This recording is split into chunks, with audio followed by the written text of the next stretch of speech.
PD in its natural habitat.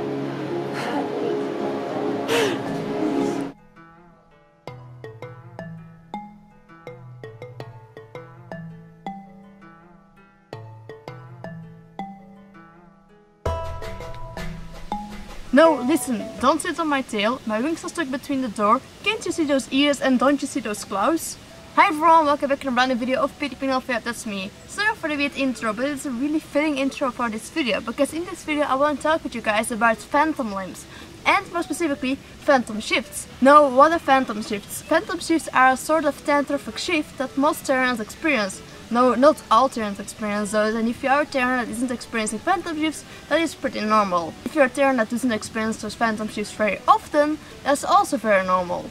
Now, to start off, what are tantrophic shifts? Tantrophic shifts are shifts like mental shifts, phantom shifts, dream shifts, astral shifts and stuff like that are shifts related to terrantrophy. Now, I'll link a video in the description that tells more about shifts and what shifts are and what shifts aren't, and by watching that you will exactly know what I'm talking about. A basic definition of a shift is of course a change between two different states. In this case, those states are human versus animal. So a tantrophic shift is a shift where a human, like us, like Terrans, that changes between a human and an animal form of themselves. In other words, the human and the Terran-type. No phantom shifts. Phantom shifts are whenever a Terran is experiencing a phantom limb of their Terran-type. This means they're experiencing a phantom limb of a dog or wolf that isn't actually there. Something like a tail or wings or fangs or fur, any kind of non-human limb that isn't actually there. Now note, every Terran at all times know that they aren't actually having a physical limb of an animal. They know at all times that this phantom limb is actually a phantom limb and not a real limb. There is a huge difference between terrantrophy, where one identifies as an animal, and clinical lycanthropy, where one actually thinks they physically are an animal or can transform into an animal.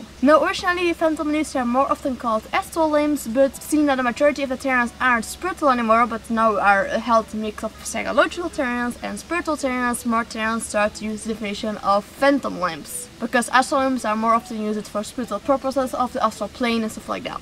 Now some people might think like phantom limbs, phantom shifts, aren't you just making things up? Aren't you just playing some kind of mind game with yourself or imagining things? No, those shifts actually feel really real for Terrans. We actually feel those limbs. We cannot see them, but we can feel them. We feel as if we truly have a tail, a snout, ears, horns, fur, anything alike. Now a really good explanation of phantom shifts is actually a video about phantom limbs. I will link this video in the description and I will show it right now. The vast majority of people who've lost a limb can still feel it, not as a memory or vague shape, but in complete, lifelike detail. They can flex their phantom fingers and sometimes even feel the chafe of a watch band or the throb of an ingrown toenail. And astonishingly enough, occasionally, even people born without a limb can feel a phantom. So what causes phantom limb sensations? The accuracy of these apparitions suggests that we have a map of the body in our brains, and the fact that it's possible for someone who's never had a limb to feel one implies we are born with at least the beginnings of this map. Our limbs are full of sensory neurons responsible for everything from the textures we feel with our fingertips to our understanding of where our bodies are in space. Neural pathways carry this sensory input through the spinal cord and up to the brain. Since so much of this path lies outside the limb itself, most of it remains behind after an amputation. Once they pass through the spinal cord, sensory signals reach the brain. There, the somatosensory cortex processes them. The entire body is mapped in this cortex.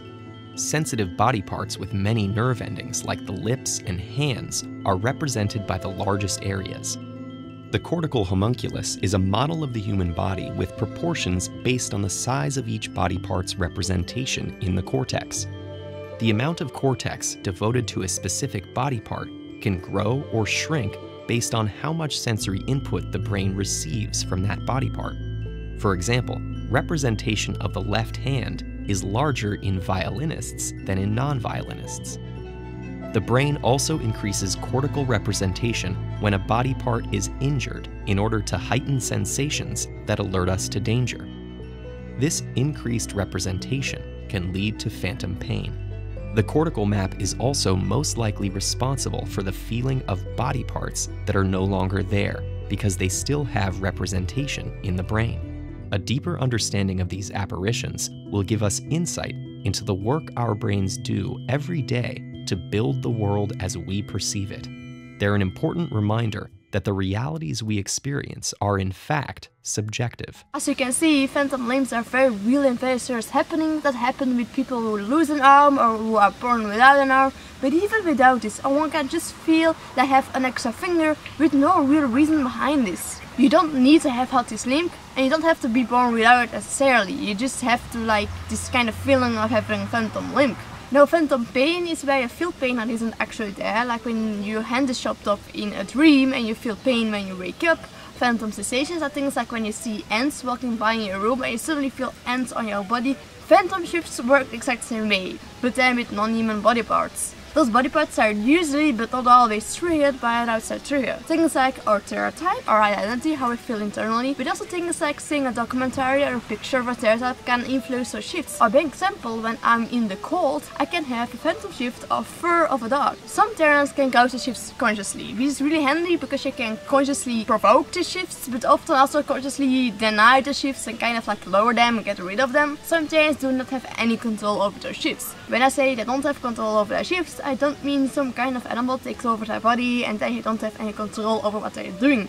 It's more that I don't really have control over that I feel wings, by example. Because you are your stereotype. So what you do, what your stereotype does, and etc. it's what you do and you are responsible for it. So yeah, I really wanted to make this little video because some people seem to be confused about what phantom limbs are or what phantom shifts are and the relation between the two and how they kind of work. And I really just love this video where they perfectly explain how phantom limbs work, and I hope you all know that one, phantom shifts are never perceived as physical real by terrans. We know that we aren't actually having those physical limbs. 2, that phantom limbs are actually real experiences by terrans and aren't just made up or based out of imagination. And 3, that phantom limbs and phantom shifts are really similar to each other and can be compared to each other, both in theories and how they work and how they can be caused, but also just by the happening itself. Now, are you experiencing phantom shifts? So yes, what are they like? What do you experience? How severe are your phantom shifts? Do you have them every day? Do you have like big shifts, like big air shifts? Or do sometimes your shifts maybe change position, like one time your ears are here, then your ears are here? For me personally, I have had a phantom tail 24/7 for my entire life. It's just as much there as my fingers, and it's also not that I'm every day aware about my finger that I got, so I mean like my tail is just there for me. Funny story, I actually did experience phantom snouts for most of my childhood. This meant that I was drinking out of glasses, but I always spilled. And whenever I was with my best friend at the time, I was obligated by a mother to drink out of a human bowl because I kept spilling. I've always been kind of jealous for people who experience phantom ears because I never really had them a lot. I do actually experience phantom fur very occasionally, and I experience a dorsal fin and a phantom tail, which is really weird because the phantom tail is kind of like where my legs are, but then merged together, and it's really, it's not like it's on my back, you know, because it's a dolphin and my feet are kind of like the tail, so it's really messing with my head whenever I have a phantom dolphin tail shift. So please share your experiences with phantom limbs in the description. Maybe if you have pros or cons about it or some funny story, please share away. If you're interested in other videos like this that go more in depth about shifts, please be sure to comment in the description what you would like to see of me. I'm always open for suggestions. Woof, PD!